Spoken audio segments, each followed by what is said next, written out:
Whitsand Bay, situated in southeast Cornwall, England, United Kingdom, runs from Rame Head in the east to Portwrinkle in the west. It is characterised by high cliffs, dramatic scenery and long stretches of sandy beaches. The southwest coast path runs the length of the bay. Geography. The bay is overlooked by Rame Head, a conical hill with the ruins of a 14th-century chapel dedicated to St. Michael on top. Polhorn Cove is a rough beach, consisting of sharp rocks, shingle and an area of open sand. West of Captain Blake's Point, long stretches of sand are interspersed with rocky headlands and small bays, many inaccessible at high tide. The holiday settlements of Freethie and Tregonhawk are built on terraces on the cliff faces.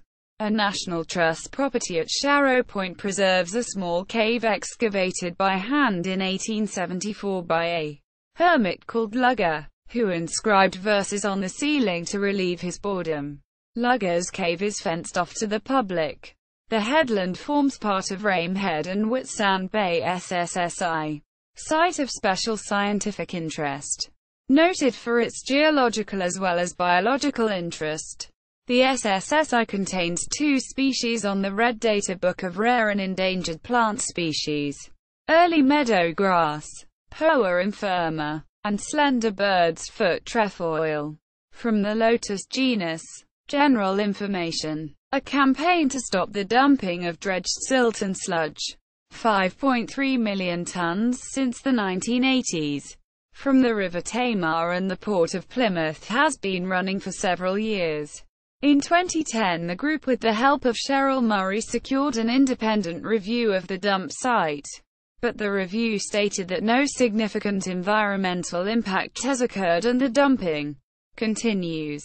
There is a UK Ministry of Defence firing range between Tregantle Fort at the western end of the bay and Trethill Cliffs near Portwrinkle, and this area is closed during Tregantle Fort firing range operations. Whitsand Bay is popular with divers, and in 2004 the former Royal Navy frigate HMS Scylla, F-71, was scuppered to provide a new underwater reef. The Scylla was sunk nearby an existing World War II wreck. The Liberty ship James Egan Lane, HMS A-7, an early Royal Navy submarine, sank in Whitsand Bay, Cornwall on 16 January 1914 with the loss of her crew whilst carrying out dummy torpedo attacks on Onyx, her tender, and Pygmy. An oil slick was seen and the location marked. Several attempts were made to salvage her over the next month by attaching hawsers to the eye-ring on the bow, but her stern was too deeply embedded in the mud and the hawsers parted without pulling her out. She lies today where she sank, in about 130 feet, 40 meters, of water. In 2001, she was declared as one of 16 wrecks in British waters designated as controlled sites under the Protection of Military Remains Act by the British government, and which cannot be dived without special permission. The beach does not have any toilets and access to the beach is steep, narrow and slippery. Whitsand Bay is a popular surfing spot.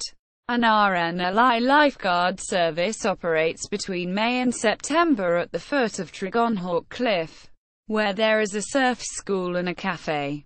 Safety. There are dangerous rip currents.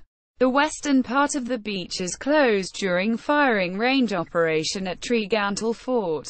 Firing times are indicated by a red flag. The paths to the beaches at Sharrow Point, Withno, Tregonhawk and Freethie are steep, narrow and slippery and are not suitable for wheelchairs. There is a risk of being cut off at high tide. Whitsand Bay fortifications. The 1859 Royal Commission on the Defence of the United Kingdom identified Whitsand Bay as a weak point in the defences of Plymouth and proposed 2 Palmerston forts. Polhorn Battery at the eastern end, whose guns would cover the beaches and prevent an amphibious assault, and Fort Tregantle at the western end, which prevented an overland approach. Polhorn Battery. Constructed between 1862 and 1867. 7 64-pounder rifled muzzle-loading guns were installed in armored casemates. During World War I, it was used for accommodation and was sold in 1927. It has recently been restored as a hotel and wedding venue. Now changed its name to Polhorn Fort. Treguntle Fort. At the western end of Whitsand Bay, Treguntle Fort stands 360 feet above sea level. It is hexagonal in shape and is surrounded by a ditch on 3 sides. The fort was completed in 1865 and included a barracks designed for 1,000 men. It was intended to be armed with 22 7-inch guns, but only 7 were ever fitted. It was used for musketry training during World War I and gas warfare training and accommodation for U.S. troops in World War II. It is currently part of the defense estate and is regularly used as a live firing range with red flag warnings and the path down to the beach closed. Whitsand Bay Battery. When the Stanhope Committee reviewed the country's defenses in 1887, it was realized that naval artillery had improved so much that it would have been possible for enemy warships to anchor in the bay and bombard Plymouth without being threatened by the existing forts. To counter this threat, a battery of 3 12.5-inch rifled muzzle loaders and 2 6-inch breech loaders was constructed near Stone Farm at the top of Tregonhawk Cliff. The battery was strongly fortified against land attack with a dry moat protected by 3 caponniers. It was completed in 1893, but was fully disarmed after World War I. During World War II, the battery was used for radar training.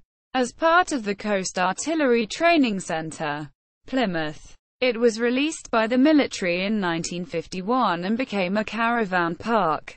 Although the ditch has been filled in, many of the original features can still be seen. Victorian Forts Datasheet ONM Whitsand Bay Battery. Protest site for Rame wind turbines.